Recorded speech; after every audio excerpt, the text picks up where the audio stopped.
পারমাণবিক শক্তির যুগে প্রবেশ করেছে বাংলাদেশ। দেশের ইতিহাসে সবচেয়ে বড় প্রকল্পের নাম রূপপুর পারমাণবিক বিদ্যুৎ কেন্দ্র। ২০১৭ সালের শুরু থেকেই প্রকল্পটির ব্যয় নিয়ে নানা প্রশ্ন ওঠে। রাশিয়ার ঋণ ও কারিগরি সহযোগিতায় VVER 1200 প্রযুক্তিতে নির্মাণ করা হয়েছে পারমাণবিক বিদ্যুৎ কেন্দ্রটি। রাশিয়ার ঋণের কঠিন শর্তের পাশাপাশি এর নির্মাণ ব্যয় এত বেশি যে প্রশ্ন ওঠে, রূপপুর কেন্দ্র কি উচ্চ ব্যয় ও উচ্চ সুদের বিলাসী প্রকল্প? গত মাসে এনার্জি স্ট্র্যাটেজি রিভিউয়ে প্রকাশিত cost modelling and policy insights for deploying two DVER 1200 reactors in the newcomer nuclear country of Bangladesh শীর্ষক প্রতিবেদনে রূপপুর পারমাণবিক বিদ্যুৎ কেন্দ্রের উচ্চ ব্যয়ের বিষয়টি নতুন করে তুলে ধরা হয়। প্রতিবেদনের তথ্যমতে রূপপুর পারমাণবিক বিদ্যুৎ কেন্দ্রের প্রতি মেগাওয়াট ঘণ্টা বিদ্যুৎ উৎপাদনে গড় ব্যয় পড়বে সর্বোচ্চ $83 বা 10,209 টাকা। অর্থাৎ প্রতি ইউনিট বিদ্যুৎ উৎপাদনে রূপপুরে গড়ে ব্যয় পড়বে 10 টাকা 21 পয়সা, যদিও এর মধ্যে রক্ষণাবেক্ষণ ব্যয় অন্তর্ভুক্ত করা হয়নি।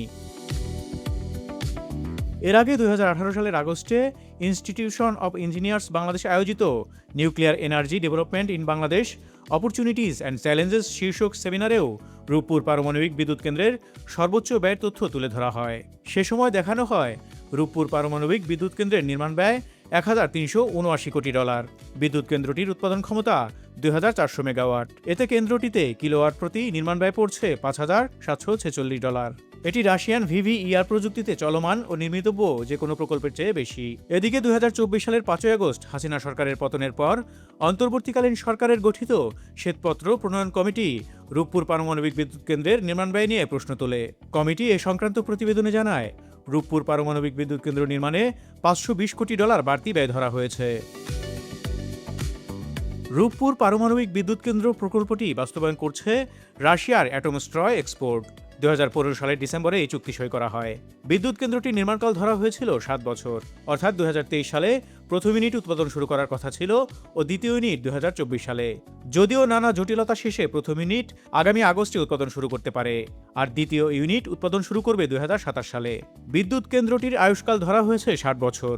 বিদ্যুৎ কেন্দ্রটির মূল প্রকল্পের চুক্তিমূল্য $1,265 কোটি। এর 90% সরবরাহ করছে রাশিয়া।